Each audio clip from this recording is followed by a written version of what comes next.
다 같이 새벽 기도회 하나님께 드리겠습니다. 아무것도 염려하지 말고 다만 모든 일에 기도와 간구로 너희 구할 것을 감사함으로 하나님께 아뢰라. 그리하면 모든 지각에 뛰어난 하나님의 평강이 그리스도 예수 안에서 너희 마음과 생각을 지키시리라. 아멘. 다 같이 찬송가 340장 부르겠습니다. 340장입니다.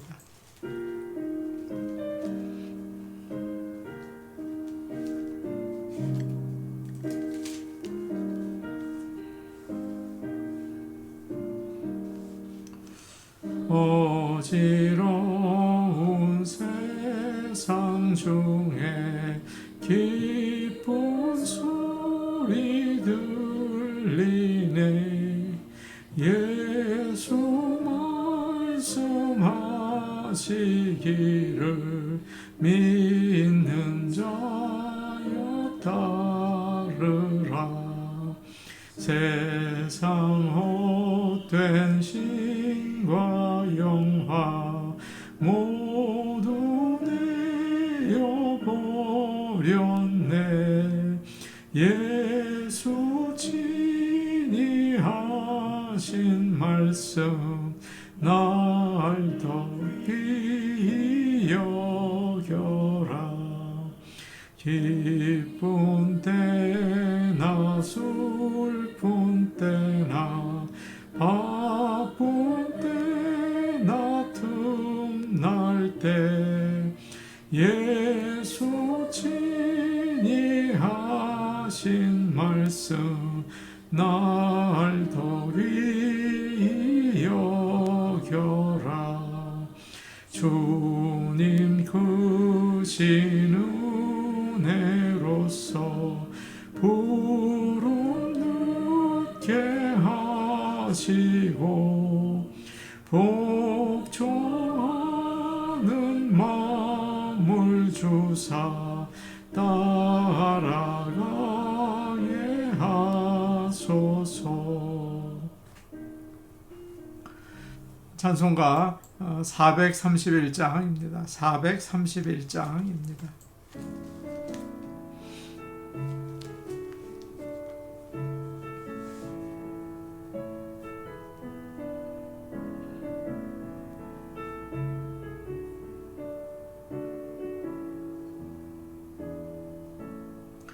주 안에 기쁨 있네. 주 안에 살자. 주 안에 평안 있네. 주 안에 살자. 불안이 연기처럼 스며들어도 주 안에 사는 마음 기쁨 넘치네. 주 안에 사랑 있네. 주 안에 살자. 주 안에 소망 있네. 주 안에 살자.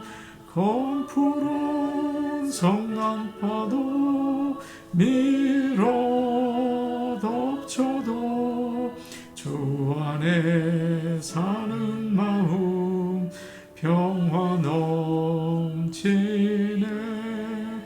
주 안에 영생 있네. 주 안에 살자. 주 안에 천국 있네. 주 안에 살자. 불길이 지옥처럼 솟아올라도 주 안에 사는 마음 생명 넘치네.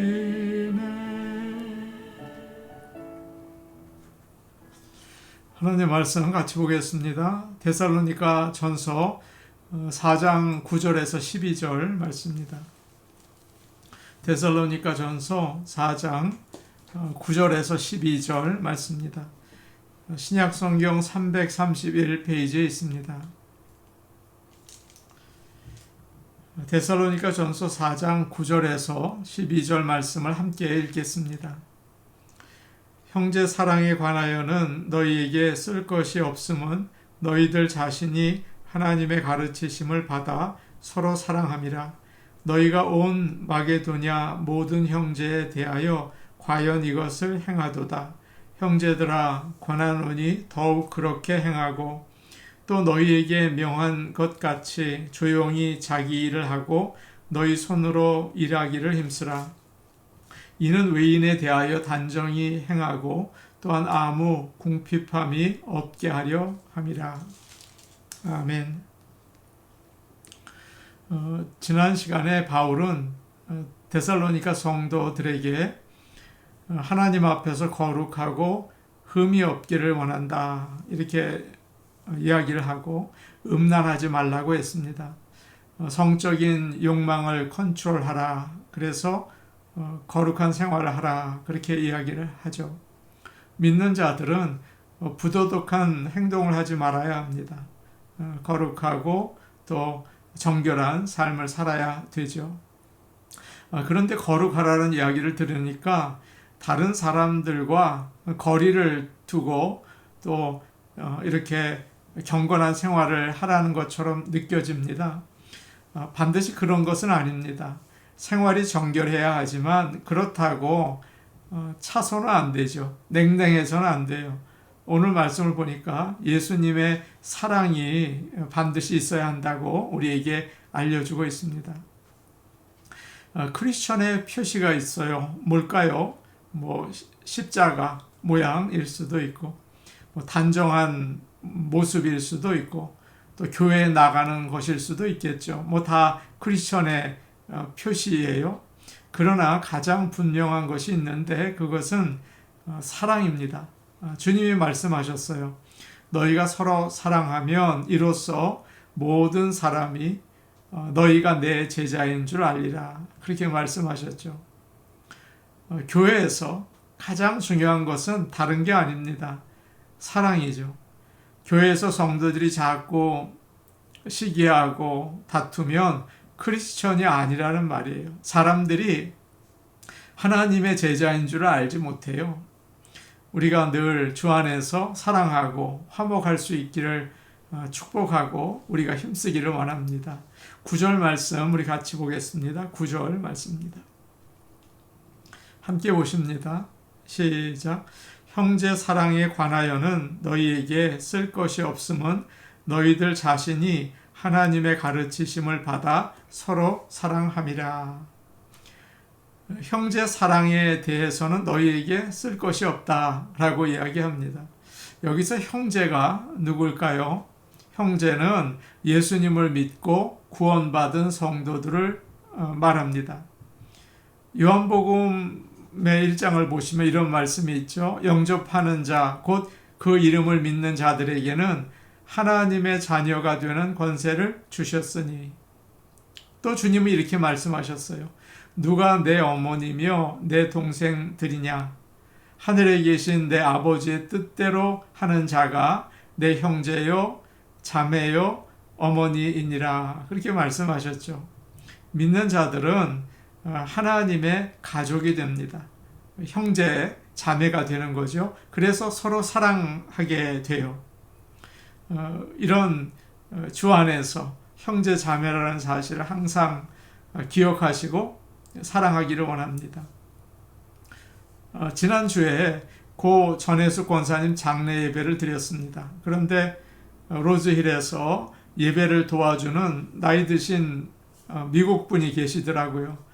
저에게 갑자기 그런 말을 하세요. 저도 교회에 다닙니다. 예전에 목회자가 되려고 했는데 여기서 이렇게 일을 하고 있습니다. 그래서 제가 그분을 보면서 브라더라고 불렀어요. 형제요 라고 불렀어요. 그러니까 마음이 풀려서 짧은 시간이었지만 형제처럼 여러 가지 이야기를 주고받은 기억이 납니다. 우리 교인들은 모두 형제이고 자매입니다. 피로 맺은 관계는 아니에요. 예수님 안에서 이루어진 관계죠. 그러나 육신의 형제 자매 이상으로 서로 사랑하고 그리고 돌보고 아끼는 그런 관계가 되어야 할 줄로 압니다. 예수님을 믿으면 성령을 받게 되죠. 그 성령님은 성도들에게 하나님의 사랑을 부어주세요. 그리고 그 사랑이 넘쳐서 형제 자매를 사랑하게 만드는 거예요. 우리가 읽은 그 말씀을 우리가 읽은 9절 말씀을 보니까 그 다음에 뭐라고 되어 있습니까? 너희들 자신이 하나님의 가르치심을 받아 서로 사랑함이라 라고 되어 있어요. 그러니까 데살로니가 교회 성도들은 직접 하나님께서 서로 사랑하라고 가르쳐 주셔서 서로 사랑하게 되었다. 그렇게 이야기하는 것입니다. 바울은 하나님께서 직접 데살로니가 성도들에게 형제 사랑을 가르쳐 주셨기 때문에 형제 사랑에 대해서는 너희에게 더 이상 쓸 말이 없다. 그렇게 이야기하고 있습니다. 예수님을 믿고 거듭난 사람에게 가장 먼저 나타나야 할 것이 뭘까요? 예수를 믿은 사람에게 그것은 바로 사랑입니다. 정말 믿는지 안 믿는지 어떻게 알 수 있을까요? 사랑을 통해서 알 수 있어요. 예수를 믿는다고 하면서 사랑이 없다면 그것은 거듭나지 않았다는 이야기죠. 성경 한 군데 찾아보겠습니다. 요한일서 4장 7절에서 8절 말씀입니다. 요한일서 4장 7절에서 8절 말씀입니다. 신약성경 391페이지에 있네요. 요한일서 4장 7절에서 8절입니다. 사랑하는 자들아 우리가 서로 사랑하자. 사랑은 하나님께 속한 것이니 사랑하는 자마다 하나님으로부터 나서 하나님을 알고 사랑하지 아니하는 자는 하나님을 알지 못하나니 이는 하나님은 사랑이심이라. 아멘. 유명한 대주교가 있었습니다. 아일랜드에서 있는 주교였는데 해변에서 배를 타고 가다가 난파가 되었습니다. 그는 도움을 받기 위해서 그 지역의 한 목회자 집에 가게 됐어요. 머리가 헝클어져 있고 형편없는 모습이었죠. 그 교회에 가서 목회자에게 자신이 대주교라고 이야기를 했어요. 그 목회자는 의심을 했습니다. 그 형색이 좋지 않으니까. 그리고 도와주는 것을 주저했어요. 그런데 이제 낯선 사람이 자기를 대주교라고 하니까 한번 시험해 봐야겠다 생각하고 질문을 했습니다. 성경에 하나님의 계명이 모두 몇 개입니까? 그러자 그 대주교가 대답을 해요. 저는 사기꾼이 아닙니다. 즉시 대답해 드릴 수 있습니다. 아시겠지만 성경에 나와 있는 하나님의 계명은 모두 11개입니다. 그렇게 대답을 했습니다. 그러자 목회자가 아닙니다. 성경에는 10개의 계명만 있죠. 10계명이에요. 라고 이야기를 했어요. 그러자 대주교는 그러면서 하는 말이 만일 당신이 11번째 계명을 알고 있다면 한번 얘기해 보십시오. 그러면 도와주겠습니다. 라고 하는 거예요. 그러자 대주교는 성경을 달라고 하고 요한복음 13장 34절을 폈습니다. 그리고 예수님께서 제자들에게 하신 말씀을 읽어주었죠. 새 계명을 너희에게 주노니 서로 사랑하라. 내가 너희를 사랑한 것 같이 너희도 서로 사랑하라. 이 말씀을 듣고 이제 이 목회자가 대주교인 줄 알고 받아들이고 모든 것들을 다 돌봐주었다는 이야기가 있습니다. 많은 사람들이 예수님을 믿는다고 하면서 참 이기적이고 자기중심적입니다. 고린도 교회 교인들은 은사가 많고 성경에 대한 지식이 뛰어났습니다. 그러나 사랑이 없었어요. 사도 바울은 그런 이야기를 합니다. 아무리 사람의 방언을 하고 천사의 말을 할지라도 사랑이 없으면 아무것도 아니다. 그렇게 가르쳤어요. 여러분, 사랑이 뭡니까? 자기의 유익을 구하지 않는 거예요. 오래 참는 겁니다. 온유하고 성내지 않는 거예요. 그런데 사람들을 보면 교회에 와서도 자기 유익을 구하려고 하고 오래 참지 못하고 발끈발끈 화를 내기도 해요. 우리에게 진정 예수님을 믿는 표시가 있습니까? 사랑이 있습니까? 오늘 아침 한번 돌아보고 정말 성령의 충만함을 받기를 원합니다. 10절 말씀 우리 같이 보겠습니다. 10절 말씀입니다. 함께 보십니다. 시작. 너희가 온 마게도냐 모든 형제에 대하여 과연 이것을 행하도다. 형제들아 권하노니 더욱 그렇게 행하고. 바울은 이렇게 이야기를 하죠. 여러분이 마게도냐에 있는 모든 사람들에게 사랑을 베풀고 있다는 소문이 퍼져서 잘 알고 있습니다. 라고 이야기를 해요. 데살로니가는 마게도냐 지방의 수도입니다. 많은 사람들이 거기에 살고 있고 교통이 좋아서 사람들이 오고 가는 그런 중심 도시였어요. 그래서 농민들, 상인들, 또 그곳을 방문하는 여행자들이 데살로니가 교회를 보고서 거기에 있는 성도들이 서로 사랑하는 것을 잘 알게 되었습니다. 아마도 데살로니가 그 교회 성도들은 서로를 따뜻하게 돌보고 위에서 간절한 마음으로 기도해주고 말씀을 가지고 하늘의 소망으로 위로를 해주고 어려운 성도들이 있다면 물질적으로 도와주고 그랬던 것 같아요.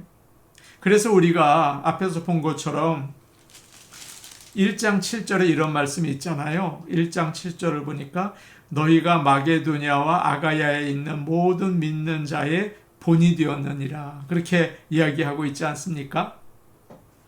이것이 바울이 우리에게 알려주는 좋은 교회의 모습입니다. 성도들이 예수님에 대한 믿음이 가득 차 있고 단단하고 서로를 향한 하나님의 사랑이 넘치는 교회죠. 그래서 그 교회에는 믿음과 사랑이 있었어요. 서로를 향한 사랑이 있어야 합니다. 오늘날 교회들의 형제 사랑은 어떻습니까? 교회라는 이름을 붙여놓고 성도들 사이에 서로 시기하고 다투고 어떤 교회는 자기 교회가 가장 좋다고 자랑을 하는 교만한 모습도 보이고 정말 하나님이 탄식하지 않겠습니까? 십자가를 지신 주님이 마음 아파하지 않으시겠습니까?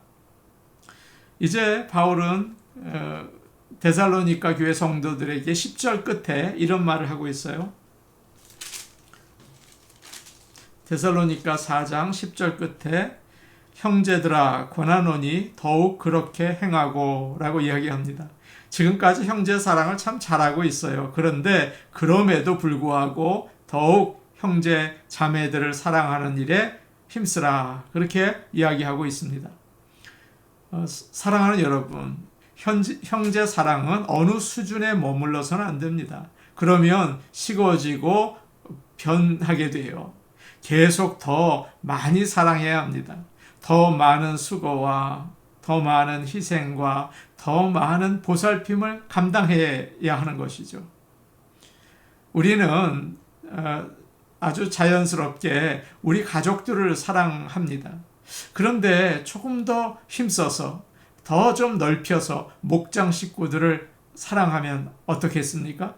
그리고 거기서 더 힘써서 더 많이 우리가 할 수 있겠죠. 멀리 있는 사람들까지 사랑하면 좋겠죠. 교회에 처음 나온 사람들, 사랑하기에 힘든 사람들, 자꾸 사랑해서 더욱 힘써야 합니다. 그래서 형제 사랑이 자라나야 하는 것이죠. 가족을 넘어서 목장으로, 목장을 넘어서 교회로, 교회를 넘어서 세상으로 그렇게 나갈 수 있기를 원합니다. 지금 우리 교회의 사랑은 어떻습니까? 교회에 처음 오시는 분들, 또 나와 좀 가깝지 않는 분들, 우리가 사랑을 베풀고 있는지 돌아보고 형제 사랑에 더욱 힘쓰는 우리 교회가 되기를 원합니다. 11절 말씀 우리 같이 보겠습니다. 11절 말씀입니다. 함께 보십니다. 시작. 또 너희에게 명한 것 같이 조용히 자기 일을 하고 너희 손으로 일하기를 힘쓰라. 바울과 그의 선교팀이 데살로니가에 있을 때 성도들에게 명령한 게 있어요. 이렇게 살라 명령을 했는데 그것이 조용히 자기의 일을 하라. 먼저 그렇게 이야기를 했습니다. 여기서 조용하라는 말은 쓸데없는 말을 하거나 앞에 나서지 말라는 것입니다. 조용한 것은 요즘 세상이 별로 인정하지 않는 거죠. 요즘은 튀어야 한다. 사람들 눈에 띄어야 한다. 그러지 않습니까? 그러나 하나님은 그건 세상 이야기고 하나님은 그것을 별로 좋아하지 않으세요. 조용히 아무도 주목하지 않아도 예수님의 이름으로 겸손히 섬기는 것을 기뻐하십니다. 믿는 자들은 기도하고 말씀을 묵상하고 겸손히 섬기는 생활을 해야 하는 것이죠. 예수님처럼 말이에요. 데살로니가 성도들 가운데에는 다른 사람에 대한 이야기하는 걸 좋아하고 돌아다니면서 다른 사람 잘못을 자꾸 지적하고 쓸데없이 남의 일에 참견해서 문제를 일으키는 자들이 있었던 것 같습니다.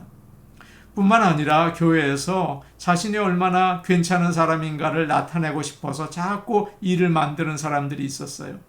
사람들에게 헛된 칭찬을 받으려는 거죠.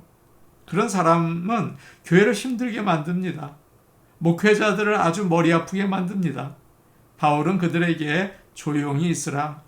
다른 사람의 일은 신경 쓰지 말고 자기에게 주어진 일에 충성하라. 그렇게 명령했습니다.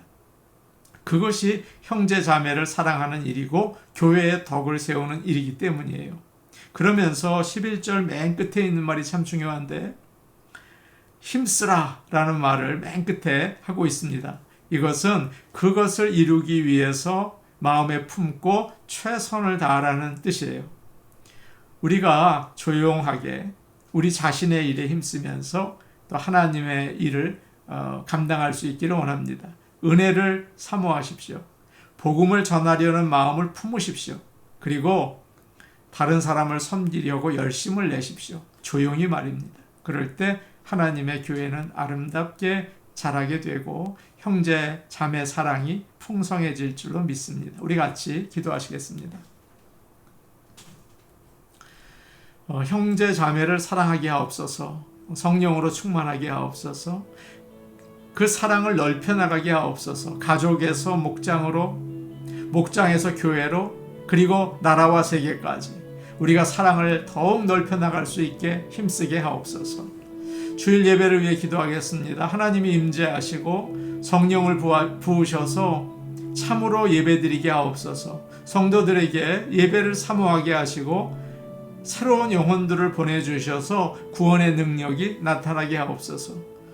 목장 모임을 위해서 기도할 텐데 특별히 목원들을 불러가면서 기도하면 참 좋을 것 같아요. 우리 같이 기도하시겠습니다. 아버지 하나님, 오늘 말씀을 통해서 형제 자매 사랑에 대해서 우리에게 가르쳐 주셨습니다. 예수님께서 성령을 통해서 형제 자매를 사랑하라, 서로 사랑하라 라고 하셨습니다. 우리에게 성령의 충만함을 주셔서 형제 자매를 사랑할 수 있게 하여 주시고 예수님이 우리와 함께 하시는 것을 세상에 나타낼 수 있게 도와 주시옵소서. 아버지 하나님, 기도합니다. 주일 예배를 위해 기도합니다. 하나님께서 임재하여 주시고 성령으로 인도하셔서 그 예배가 정말 하나님을 향한 경배가 되게 도와주시옵소서. 우리 성도들에게 은혜를 더하여 주시고 예배를 사모하는 마음을 허락하여 주시기 원합니다. 새로운 성도들을 보내셔서 아버지 하나님 구원의 능력이 나타나기를 원합니다. 목장 모임이 있습니다. 하나님, 오늘 아침 목원들을 하나하나 기억하면서 기도하기를 소원합니다. 우리 목자 부목자들의 얼굴을 제가 기억하며 기도합니다. 아버지 하나님, 저들에게 주님을 사랑하는 마음과 성령의 충만함을 더하여 주시옵소서. 예수님 이름으로 기도하옵나이다. 아멘. 은혜로우신 아버지 하나님, 형제 자매 사랑하기를 원합니다. 주님께서 우리를 하나님의 자녀로 삼으시고 형제 자매로 삼으셨습니다.